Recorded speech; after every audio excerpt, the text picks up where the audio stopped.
ஒரு அழகான பசுமையான பண்ணையில் ஹென்னி என்ற ஒரு நல்ல மனம் கொண்ட கோழி மகிழ்ச்சியாக வாழ்ந்து வந்தது. ஒவ்வொரு நாளும் ஹென்னி அதிகாலையில் எழுந்து தன் கூண்டை சுத்தம் செய்து மற்ற உயிரினங்களுக்கு உதவி செய்தது. ஒரு நாள் உணவு தேடி நடந்து சென்றபோது ஒரு புதரின் கீழே ஒரு பளபளக்கும் தங்க நாணயம் கிடைத்தது. இது யாருடையதாக இருக்கும் என்று ஹென்னி யோசித்தது.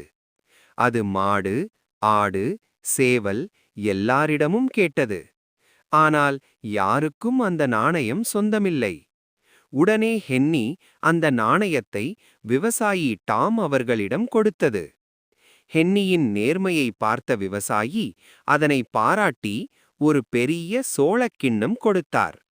ஹென்னி அந்த சோளத்தை எல்லா உயிரினங்களுடனும் மகிழ்ச்சியாக பகிர்ந்து கொண்டது.